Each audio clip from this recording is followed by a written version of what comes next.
Le mercredi 29 septembre 2021, un avocat a été sollicité pour assister un client interpellé et conduit vers ses magasins au PK10, route de Porto Novo.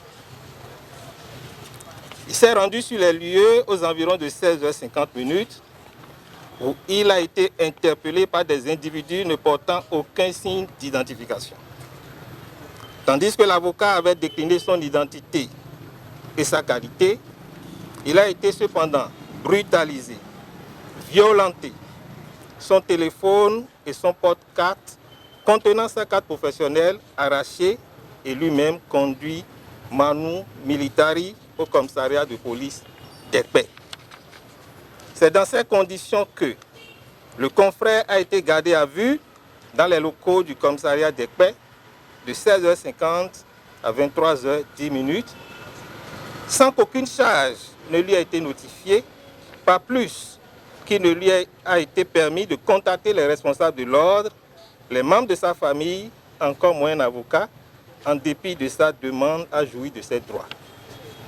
Il aura fallu la descente du bâtonnier de l'ordre des avocats, alerté par un usager du commissariat visé, de même que de plusieurs avocats informés, et après de vives et longues protestations, pour que le commissaire se décide finalement à libérer l'avocat aux environs de 23h10.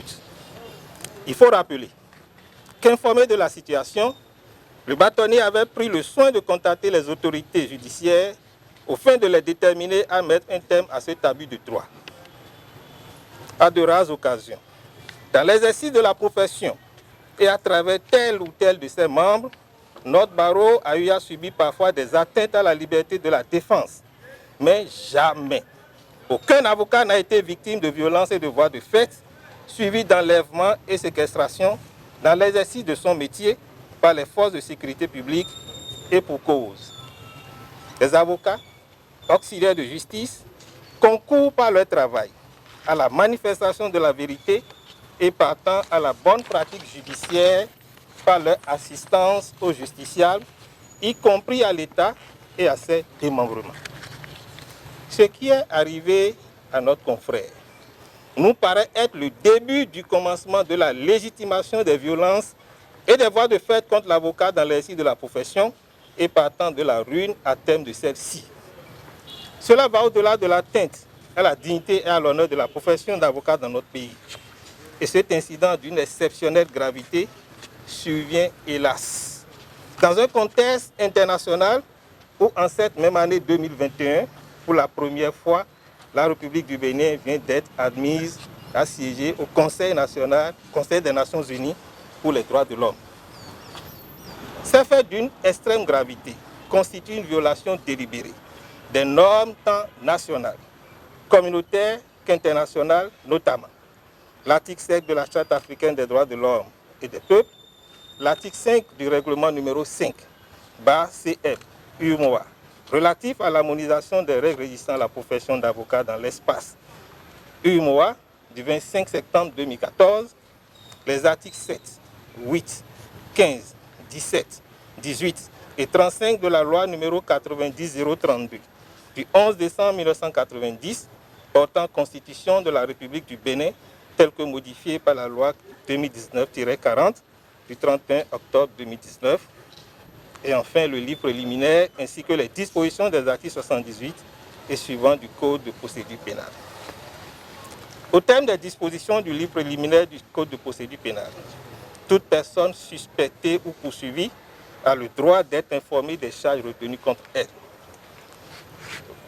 Selon l'article 78, alinéa 3 et les alinéas 3, 4 et 5 du même Code, dès l'enquête préliminaire et dans les actes de procédure, le mis en cause peut se faire assister d'un avocat. Les magistrats et les fonctionnaires chargés de la mise en œuvre et de l'exercice de l'action publique doivent l'avertir de ce droit. Article 5 du règlement numéro 5 relatif à l'harmonisation des règles régissant la profession d'avocat dans l'espace UMOA.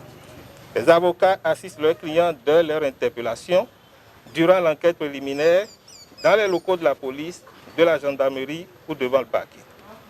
artistique du même règlement, les avocats dans l'exercice de leur profession bénéficient de l'immunité de parole et d'écrit. Ils ne peuvent être entendus, arrêtés ou détenus sans ordre du procureur général près la cour d'appel ou du président de la chambre d'accusation, le bâtonnier préalablement consulté. Il résulte de l'interprétation synergique de ces textes en vigueur dans notre République que les droits du confrère, d'abord citoyen, puis avocat, ont été délibérément violés, eu égard à ce qui précède. L'Ordre des avocats du Bénin dénonce ces agissements attentatoires à la dignité, à l'honorabilité et la liberté de l'avocat, un des principaux acteurs du service public de la justice.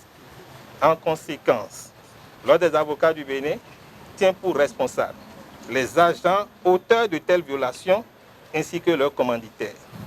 En tout état de cause, l'Ordre des avocats du Bénin se réserve le droit d'engager telle poursuite judiciaire telle qu'il appartiendra afin de protéger ses membres dans l'exercice de leur profession et de sauvegarder l'état de droit. À la suite de l'Assemblée générale extraordinaire tenue le samedi 6 novembre 2021 à la Cour d'appel de Cotonou, le Conseil de l'ordre s'est réuni à la maison de l'avocat et s'est penché sur cette situation.